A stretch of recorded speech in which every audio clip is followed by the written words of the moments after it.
when you look at a wild wolf, you see this ruthless, highly calculated apex predator. Right, a total hunting machine. Exactly.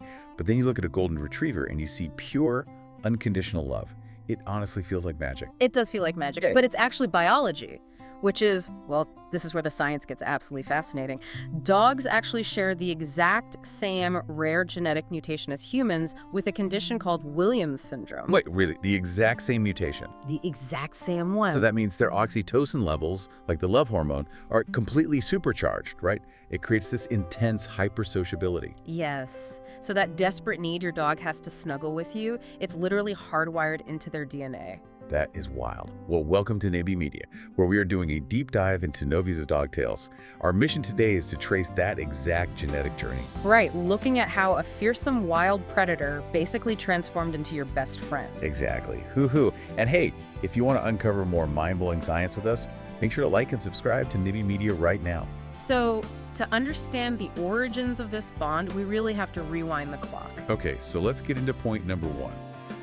Survival of the friendliest. The origins. Right. So we are going back roughly 15,000 to 30,000 years.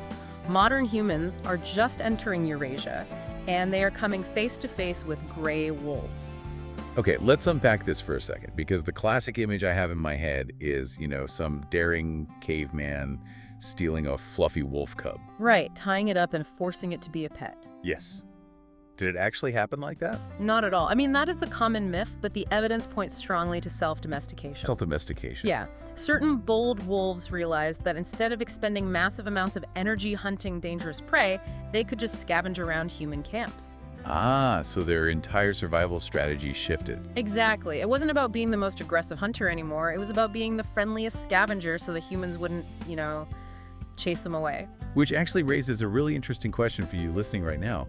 If it started with scavenging, do you think dogs just stick around for food? Or do they actually love us? Oh, that is the big debate, right? Yeah. So hey, if you think it's love, comment the number 8 below. If you think it's just for the food, comment 0. Well, the science actually has a definitive answer to that, which brings us to point number 2, the biology of the bond.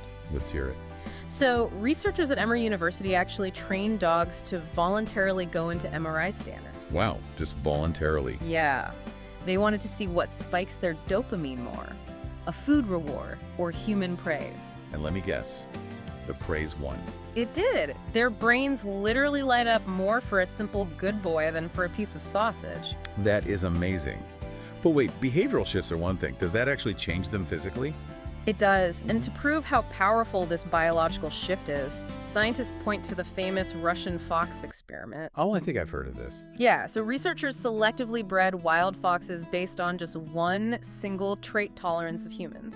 Just friendliness, essentially. Right, and in just a few generations, breeding for friendliness actually shrank their adrenal glands. The fight or flight center of the brain. Exactly. Wait, I need to push back on this because I know that experiment also resulted in, wild physical changes. Yeah. Suddenly, these foxes had floppy ears and white patches. And curly tails, yeah. Right. So how does shrinking an adrenal gland change the shape of an ear? It's this brilliant biological domino effect involving something called neural crest cells. Okay, neural crest cells. Yeah. In an embryo, these cells migrate to form the adrenal glands, but they also form cartilage, bone, and pigmentation. Oh, wow. So by selecting for animals with altered neural crest cells to keep their adrenaline low, you inadvertently get weaker ear cartilage. Hence the floppy ears. Exactly. And less pigment, giving them those white spots. That is incredible. So their outsides basically soften because their insides calm down.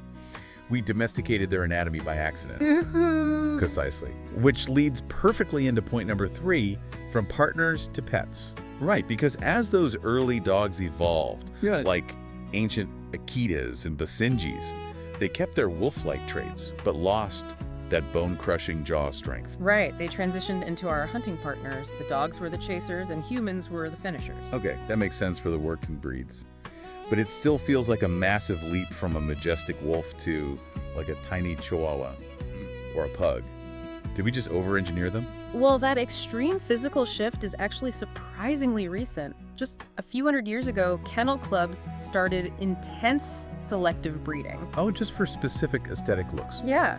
Today, the massive diversity in dogs' size and coat is controlled by just a handful of highly mutated genes. Yeah. We essentially took the biological clay that had molded itself to fit us, and we started sculpting it for our own amusement. It's almost like genetic tinkering before we even knew what genetics were. And hey, if you're enjoying this deep dive, please like and subscribe to NiBi Media to support the channel. But, here's what I find truly mind-blowing about all of this. Yeah. I read that in cognitive puzzle tests, wolves actually consistently beat dogs. Hoo-hoo! They do. Dogs aren't necessarily smarter in raw problem solving, but dogs have that intense genetic desire to bond. Which makes them uniquely trainable. Exactly. That bond is so powerful, it's actually being used today to rehabilitate prison inmates. Wow, really? Yeah. Taking care of a dog teaches empathy and unconditional love to people who have been completely shut off from it. That is beautiful. It is. The ultimate value lesson here is profound. The greatest evolutionary advantage in history wasn't brute strength, sharp teeth, or dominance. It was the capacity for connection and love. Survival of the friendliest. It really makes you think, though. If a random genetic mutation for friendliness completely altered a wild predator's evolutionary destiny, what psychological traits are we currently unconsciously selecting for in humanity's future? That is a very big question. Something to chew on. Thanks for joining us on this deep dive. Don't forget to like and subscribe to NiBi Media, and we will catch you next time.